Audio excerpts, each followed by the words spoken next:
Hey there guitar players, it's Anthony here at Cutting Edge Guitar, and in this video I'm welcoming you to the first session where what I'm going to be doing is I'm going to be taking you through the High Intensity Guitar Technique book series, which is my book series that I wrote basically because during my time as a teacher, working in schools, running my own studio and just teaching guitar generally, technique is a thing that I spent a lot of my time working on because students would come to me because they want to play rock, jazz fusion, lots of stuff that's like lead guitar based, technical metal shred for want of a better term and all that sort of thing.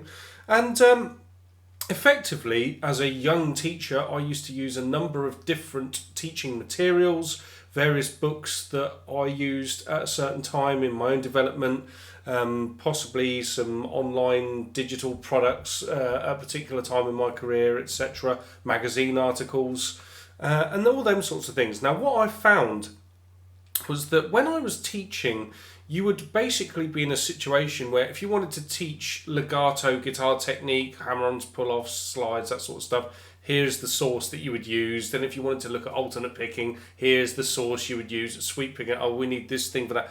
And I kind of got a bit fed up with drawing on all of these different sources. So what I wanted to do was put together the Ultimate Guitar Technique book series for players that would play things like rock, metal, fusion, and all that sort of stuff.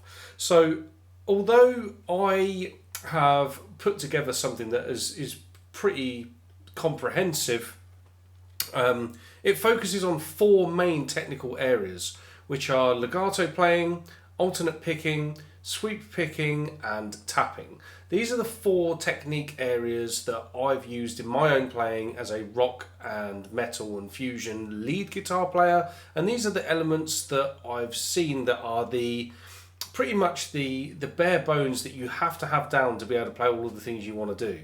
Now, if you want to go off and do hybrid picking, and if you want to do swybrid picking, there's hundreds of different types of techniques out there. Slap guitar, slide guitar, there's hundreds of these different things. But these fundamental areas will mean that you'll be able to play almost anything, and you can adapt a lot of the exercises that I do in my book series to become hybrid picking exercises. Like you take a lot of the alternate picking exercises, you can adapt them to become hybrid picking exercises at a later date and sort of things like that. So what I want to be doing in this particular series of videos is taking you through, I won't be able to take you through everything because that would be literally impossible. There's about 500 examples in there. And what I want to do in this video series is I want to take you through as many of those examples as I can and give you play along videos so that you can work up to tempo with me, as almost as if I was your teacher sitting in the room with you. Now, the very first thing that you come to with book one is something like a chapter that I just called Getting Started.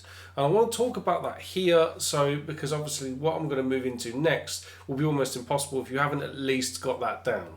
So the first technique that I want to talk about is the technique of a hammer-on and how you would execute one. So where I wrote the idea for this in the book is here. So effectively, when you hammer on, let's just play with our first finger. Let's put our first finger at the 5th fret on the D string. What I want you to then do with the ring finger is whack hard down onto the 7th fret on your D string. Now that, I'm going to go through this really quickly, but that is effectively how you do a hammer on. Now what I want to get you guys doing at this particular point, I want you to practice that with all four fingers, because what we're going to go into after this, we're going to start looking at finger independence and ideas for developing warm-ups. So something that you could do with this really, really simply is just at the 1st fret area, you could practice hammering from fret 1 to 2, then fret 1 to 3 with the 3rd finger, like this, and then fret 4 with the 4th finger. So just pick, hammer, pick, hammer, pick, hammer. That's a very, very basic exercise that you could use to just work on hammer-ons with all four fingers. Now, another technique that we need to talk about is the pull-off. Again, in the book, I show that here. There is a reason why I show them over there. It's because as a lead guitar player, you'll probably play in the key of A minor and you'll be using them there quite a lot. But again, that's all in the book. I'm not going to get into that here because the video will be quite long. So how you do your pull off, you're going to take your third finger as if you've played the hammer on already. Then what you're going to do is move this finger in a downwards and then pulling away motion, very much like a plectrum, acts higher up the guitar. So if I was doing this with my pick, that's what that digit or fretting hand finger is going to do your pull off. So pick the note and then do the pull off. And again, you could do pull-offs from like if you want to work on all 4 fingers, which I strongly recommend you do for what's coming next in this video series. Do 4 to 1, 3 to 1, 2 to 1, just to get used to doing it. So hammer on, hammer on, hammer on, and then also what you're going to want to do is pull off, pull off, pull off. Just get used to doing that on all 4 fingers. So that's hammer-ons and pull-offs. Now another thing that we need to discuss quickly is how to hold your plectrum. So I think the best way to do this is to hold the plectrum on the side of this finger. When you hold your plectrum on the side of this finger, get it so that the pointed part of your plectrum looks as if it is facing through the shiny part of your nail on your picking hand. So grab that almost like if you put it on the side of your finger and then curl your finger underneath like it's like you're pulling a trigger. What you then want to do is put your thumb on the top, grab your pick, and then as you come across to your guitar, you want to be creating a 45-degree angle so that your pick will be slicing through the strings. Now, when you're doing your alternate picking, effectively, if we just take one single note, I'm going to play the 5th fret on my 6th string. With alternate picking, what you'll be doing is downstroke followed by upstroke.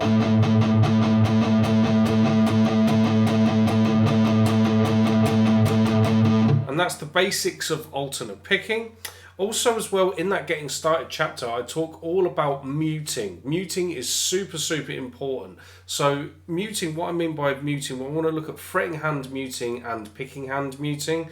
Effectively, it's the way that you fret. You want to fret, if you're on, say, like the D string there, you want to fret so that your first finger's stubbing up to the underside of the D string. You want this part of this finger laying flat against your G, B and high E strings to make sure that everything there is all muted. So I will not hear my first string now, or my B string, or my G string. I will hear my D string, which I'm fretting. I've then got the first finger stubbing up to the underside of my A string to keep that quiet. And then my open E string will be kept quiet by this part of this hand, like effectively the karate chop part of your picking hand. So now if I do this, the only note that I can hear is the G that is on the 5th fret of my D string. So that is a quick overview of a hammer-on, a pull-off, how to hold your pick and the basics of alternate picking, and also muting. Now, to get a really, really in-depth look at all of that stuff, you will want to pick up your copy of the book.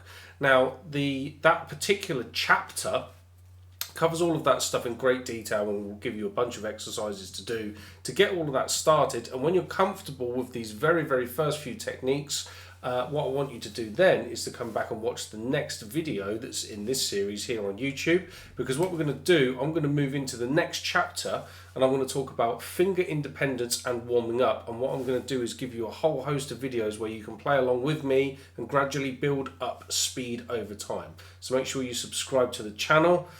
Check out the book over at Cutting Edge Guitar, where you can pick up a digital copy that also has guitar profiles, PDFs just of the exercises, loads more video tutorials than you'll see here, and even more content. So yeah, check that out and make sure you subscribe to the channel. I'll see you in the next video. Cheers.